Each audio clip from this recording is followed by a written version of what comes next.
नाजरीन, आप देख रहे हैं हमारा यूट्यूब चैनल आगमऊ। मैं हूं नौशाद अंसारी। अस्सलाम वालेकुम नाजरीन, थाना मोहम्मदाबाद गोना इलाका के तहत भतीजे ने बुआ की ज़मीन को फर्जीवाड़ा करके बैनामा किया। मोहम्मदाबाद पुलिस ने बैनामा को जांच में फर्जी पाया, जिसके बाद भतीजे के खिलाफ दफ़ा 419, 420, 467, 468 और 471 का मुकदमा दर्ज कर लिया है।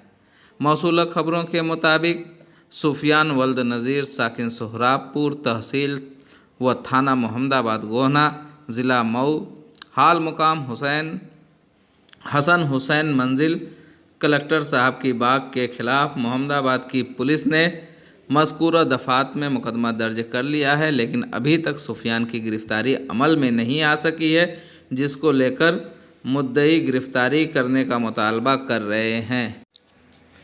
आइए नाजरीन, हम आपको सुनाते हैं क्या बताते हैं नूरसबा के लड़के महताब आलम और उनके खलाजाद भाई ताहिर नुमानी। का रहने वाला हूँ।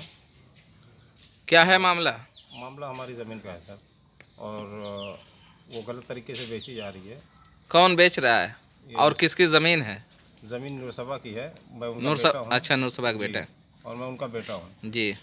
जब हमको मालूम पड़ा कि हमारी ज़मीन इस तरीके से बेची जा रही है, तो हमने जो है मामला जो है रपट करवाया। हमने रिपोर्ट करवा करके क्या है तो देखा है हमने कि मतलब नूरसबा के नाम से FIR दर्ज है। जी जी।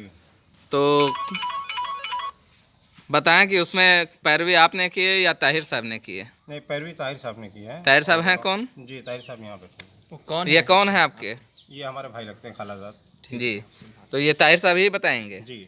क्या है ताहिर साहब, बताइए। एक्चुअली हुआ ये कि सबसे पहले मतलब ये 781 और 786 2 नंबर ज़मीनें हैं जी। और ख़ानदानी दादा परदादा से चली आ रही हैं जी। तो इसको आपसी खानगी बंटवारे के ज़रिए बांट लिया गया था। मतलब परदादा के टाइम में, आज़ादी के करीब, आज़ादी से पहले ही बांट लिया गया था इसको।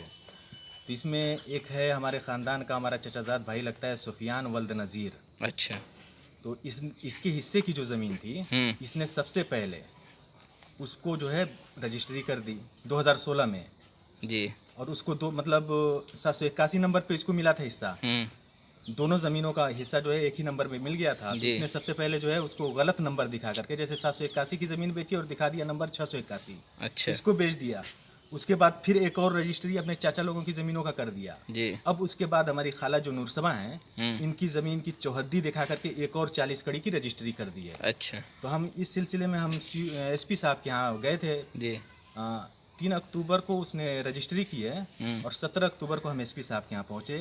उनके ज़रिए जो है CO साहब ने इस पे छानबीन की, इस मामले की छानबीन की और उसमें दोषी पाया तो उसके ऊपर 420, 419 और 467, 68, 471 के तहत जो है FIR कर दिया गया है। जी। और बाकी जो है छानबीन चल रही है और कौन कौन इसमें जो है मुलविस हैं। और तो अब FIR होगी तो आप क्या चाहते हैं? आप? हम ये चाहते हैं कि भाई जल्द से जल्द जो है गिरफ्तारी हो और बाकी जो इसमें मुलविस हैं, जो और लोग मुलविस हैं, उनके खिलाफ भी कार्रवाई की जाए। अच्छा। हाँ, वैसे तो और लोग भी हैं क्या इसमें? हाँ, नहीं, जाहिर सी बात है, जैसे ख़रीदार है और जो इसमें गवाहान हैं। कुछ बातें आ रही हैं कि मतलब भूमाफिया, तो क्या भूमाफिया हैं? हाँ, सुफियान भूमाफिया हैं और एक भूमाफिया सुरजीत राय हैं, जिनको सुफियान ने बेची है ज़मीन। अच्छा जी। तो कब्जा दखल किसका है अभी? अभी तक तो कब्जा दखल हमारा है, यानी नूरसबा खाला का है। अब भाई भूमाफिया है, कभी भी आके जो है अटैक कर सकते हैं, इसीलिए हम जो कोई धमकी उमकी मिली है क्या? अभी फिल वक्त तो ऐसे हवा में तो बातें उड़ती रहती हैं, लेकिन डायरेक्ट कोई धमकी वगैरह नहीं मिली है। नहीं मिली है। जी हाँ। मतलब आप लोगों को मतलब ये है कि जो जिसके ऊपर जुर्म साबित हुआ है, हाँ, वो उसकी गिरफ्तारी फौरी हो। जी हाँ, उसकी गिरफ्तारी हो। पुलिस प्रशासन पे पूरा भरोसा है। अच्छा, पुलिस प्रशासन पे भरोसा है, मतलब पुलिस प्रशासन ने जांच करके FIR दर्ज कर की है। जी। CO साहब ने पूरी मतलब सहयोग किया हमारा और अच्छी तरह से जांच करके फ़ौरन जो है FIR दर्ज करा दिया है। और कोतवाल साहब को, CO साहब को और SP साहब को मैं सबको धन्यवाद देता हूँ इस काम के लिए। जी। आप क्या चाहते हैं अब? हम ये चाहते हैं कि भाई जिस तरह से CO साहब और कोतवाल साहब ने जो है FIR दर्ज की है, इसी तरह से जो है जो फर्जी रजिस्ट्री हुई है रद्द किया जाए।